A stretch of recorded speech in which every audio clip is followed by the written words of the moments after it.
cracked through the air so loud it silenced the string quartet mid-note. My head snapped sideways, my cheeks stinging instantly. I blinked hard. I tasted blood. My lip had split. I didn't cry. I didn't flinch again.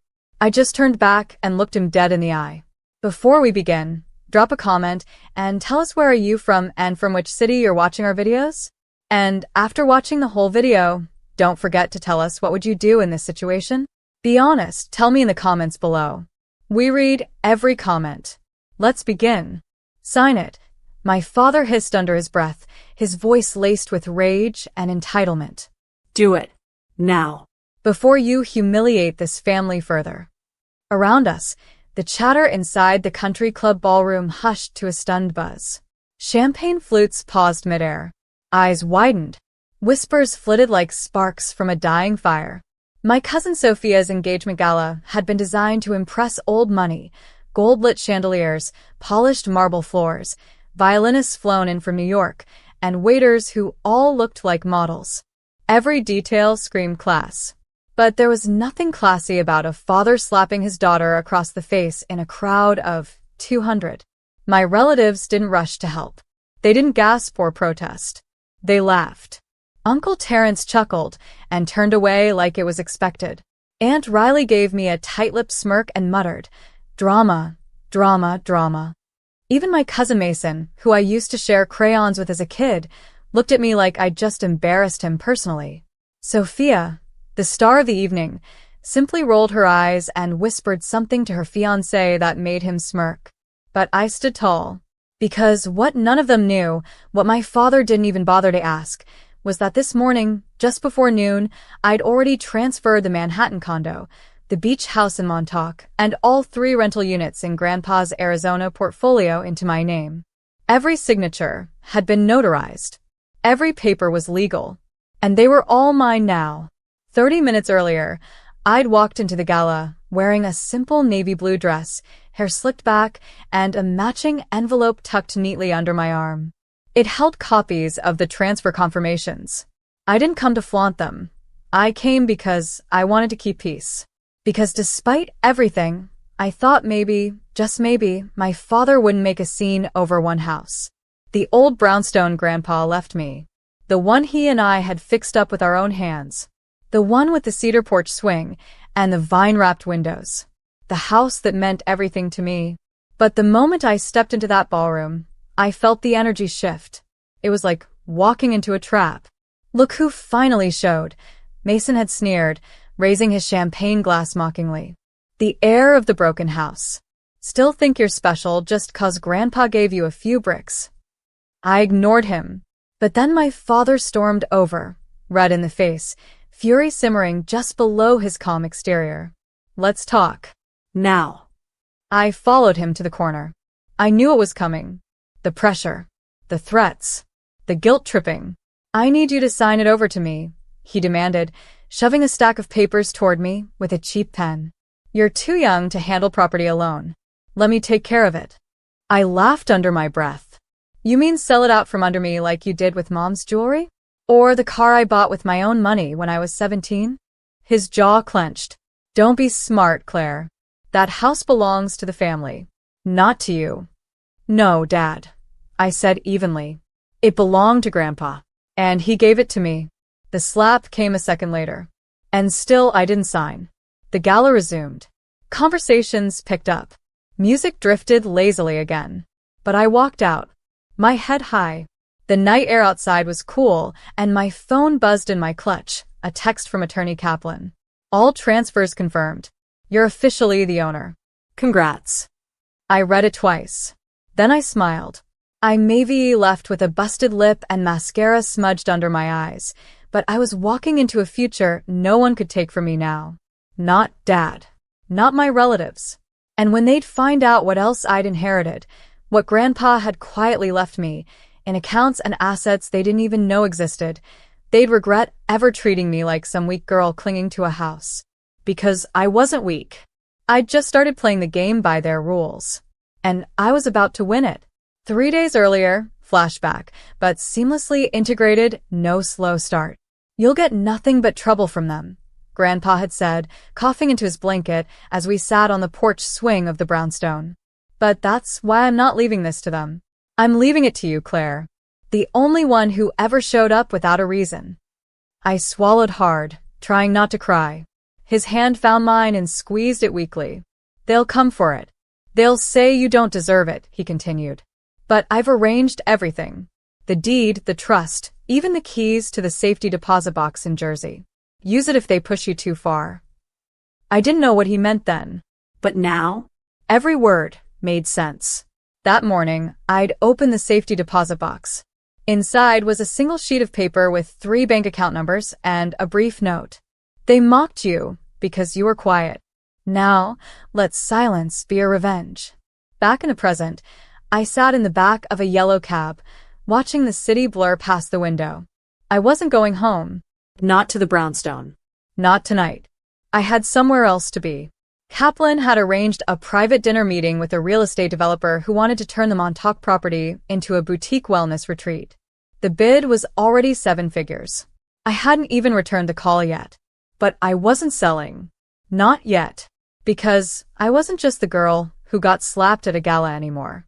I was the girl about to reshape her whole damn family's legacy and make them beg for forgiveness when they realized just how far I was willing to go. And the best part? I'd do it all without ever raising my voice. The marble lobby of the Lexington Tower shimmered under warm, golden lights as I stepped out of the cab. My cheek was still faintly red, but I'd pulled my hair over it. Lipstick fixed the rest. In this world, appearance was everything. Especially when walking into a room where people didn't see you as the girl who got slapped, but as the owner of real estate they couldn't afford. A tall man in a crisp gray suit stepped forward. Ms. Claire Bennett? Yes, I said with a calm smile. I'm Julian Vance. I represent West Bay Estates. The Montauk offer is now $3.2 million. My client's prepared to transfer the funds by next Friday. We'd like first rights of negotiation for your Arizona properties as well. I looked him straight in the eye. I'm not selling. Not yet. He blinked. We thought this meeting was about finalizing. No, I said. This meeting is about showing you I'm not some naive little girl who got lucky in a will. I know the value of what I hold, and I plan to hold it longer. Julian studied me. His smile changed, more respectful this time. Understood. If you ever decide to move forward, call me directly. No middlemen. He handed me a sleek, embossed card. I tucked it into my clutch. The next morning, my father showed up at the brownstone, banging on the front door like he owned it. I opened slowly, arms folded. You're early. Want coffee before you insult me again? He looked exhausted, but pride was still stitched into every muscle of his face. You embarrassed me last night. Do you think that makes you powerful? I don't need to think, Dad. I already am. He stepped inside without asking, eyes darting around like he was taking inventory. That house was supposed to stay in the family. Your mother and I. You sold Mom's house the minute Grandpa got sick. He didn't reply, just stared at the hallway where Grandpa's old photographs still hung. I loved him too, you know, he finally said, voice tighter now. He wasn't perfect, but he knew what you were. That's why you got nothing. My father turned to me slowly, jaw clenching, and I waited for him to yell, to threaten, to explode again. But he didn't. He just scoffed bitterly and said, You're turning into him, Claire. Cold. Calculated. I smiled faintly. No. I'm just finally learning to protect what's mine. That night, I got a call from my cousin Sophia. I heard you're making moves, she said, her voice like sugar laced with cyanide. Dad's furious. Mom says you're ruining the family name. I laughed. You mean the name that's been pawning off inheritance to pay off gambling debts? Silence. Anyway, she continued quickly, there's a brunch at the estate tomorrow. You should come. Maybe clear the air? I'll think about it. Wear something nice, she added before hanging up. You wouldn't want to look out of place. I stared at my reflection in the mirror. They still didn't get it. I wasn't walking into rooms hoping to fit in anymore. I was walking in knowing I owned half the chairs. The next day, I arrived at the estate in a navy pantsuit Grandpa once told me made me look smarter than every man in the room. The moment I walked in, I felt the energy shift again. Only this time, I wasn't the outsider. I was the storm. Claire, Aunt Riley called from across the marble foyer, fake smile plastered on. So glad you made it. Of course, I said, air kissing her cheek. Wouldn't miss the last brunch you host in this place. She blinked. Excuse me? Didn't you hear? The deed was transferred to me this morning. Grandpa added this estate to the secondary trust. I get the papers next week. Gasps. Stunned silence. And then chaos. It was just beginning. Aunt Riley's smile twitched, then vanished altogether. She blinked rapidly, as if hoping I was joking. That's not possible. This estate has been in our branch of the family for 38 years, I said flatly. Yes, I know. But the mortgage was tied to Grandpa's trust. After he passed, it reverted to the beneficiary. That's me now. Sophia stood across the brunch table in a blush pink dress, gripping her mimosa so tightly her knuckles turned white. You're bluffing. I opened my purse and slowly pulled out a copy of the transfer form, dropping it on the table like a royal flush. Page 2. Signatures. Bank confirmation. It's done. Everyone froze. Even the help had stopped moving, plates midair. Uncle Terence shot up from his chair. You think you're so clever, Claire. But you're just a brat playing grown-up. You'll ruin everything. Funny, I said. I thought ruining things was your department. Didn't you refinance your own home 3 times and beg Grandpa to cover it? Didn't he pay your debts, then make you sign over your half of this estate in exchange? He went pale. Aunt Riley stumbled backward, as if a ghost had passed through her. Don't believe her, she said quickly. Claire's always been dramatic. I tilted my head. You mean like when you told everyone I faked my panic attacks to skip family events? Silence. Even Sophia's smirk fell off. I wasn't screaming. I didn't need to. I was armed with proof, with calm, and with every painful memory they thought I'd buried. After brunch collapsed into scattered excuses and whispered curses, I walked through the garden path toward the greenhouse, Grandpa's favorite spot. I needed air. Silence. And there he was. Mason. Leaning against the garden arch, arms folded, face unreadable. I didn't know about the trust, he said. I raised an eyebrow. Sure you didn't? No, really. I thought Dad was bluffing when he said he had everything locked down. I didn't know Grandpa left it all to you. I stayed quiet.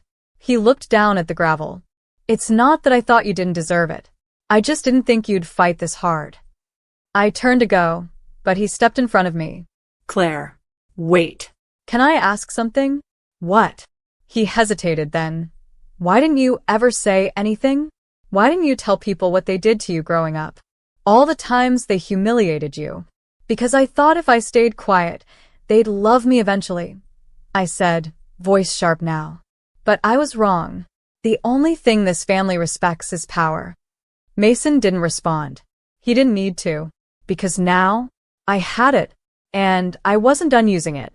That night, I sat alone in Grandpa's study, a quiet room filled with dusty books, maps, and an old desk drawer that still smelled like his aftershave. I opened the bottom drawer. Inside was a sealed envelope with my name in his handwriting. My hands trembled as I opened it. Claire, if you're reading this, it means you did what I hoped you would. You stood your ground. I'm proud of you. They'll come for more, I know they will. But don't let them. You're not the black sheep. You're the shepherd now. And this family? They don't even know the wolves are watching yet. Love. Grandpa. He was right. Because the next morning, I received an email from a private investigator I'd quietly hired last year, back when things first fell off with the will. Subject line, confidential, Sophia's mother diverted hospice funds. Documents attached. I stared at the screen. My breath caught. So, it wasn't just about real estate anymore. It was about fraud. And if what I was reading was true, my aunt had done something criminal. I stood up slowly. It was time to decide. Let it go?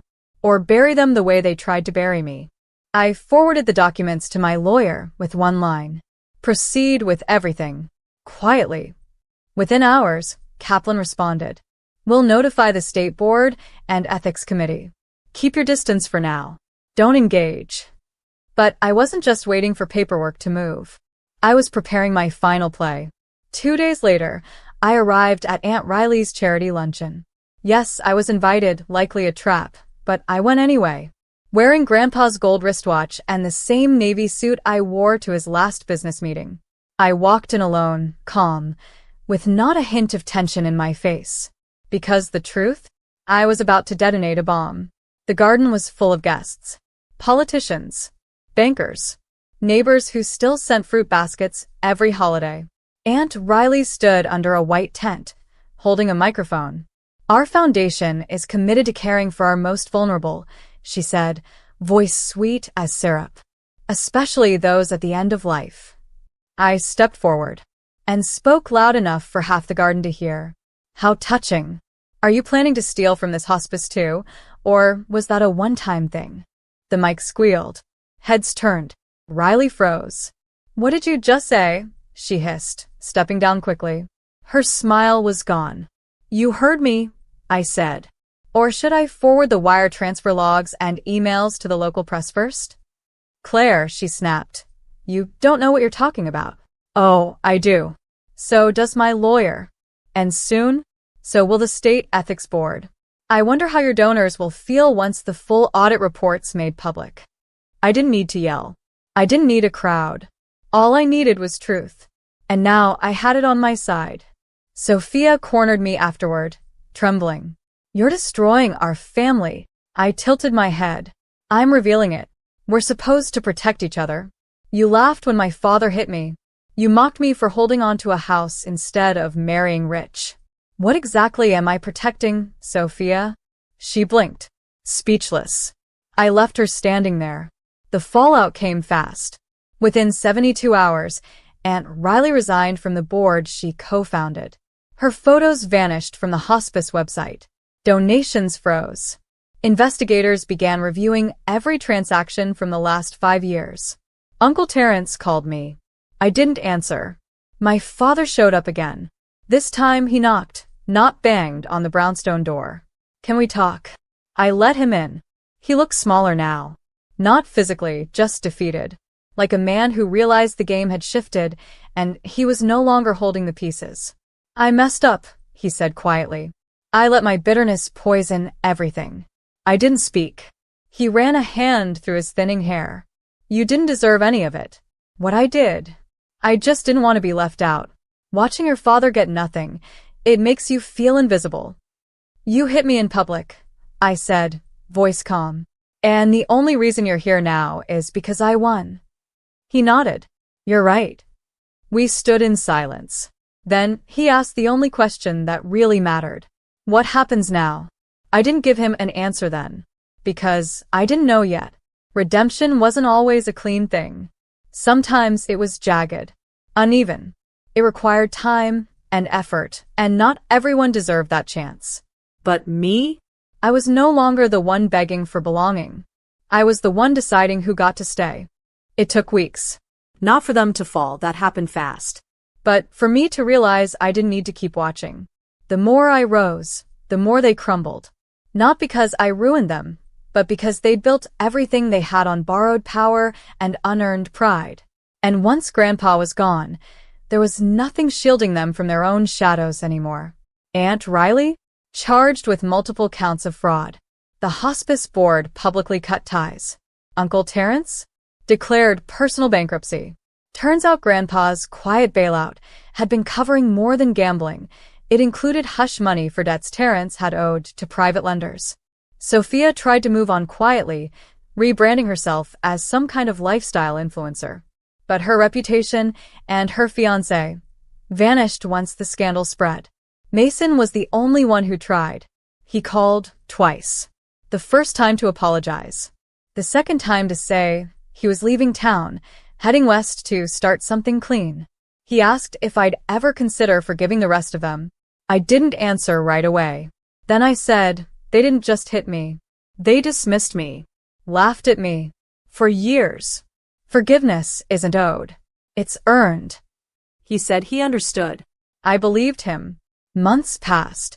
I kept the brownstone. I renovated the kitchen just like Grandpa wanted.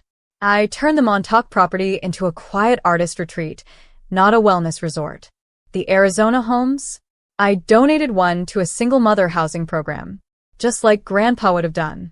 I wasn't just building wealth. I was building peace. But I wasn't soft.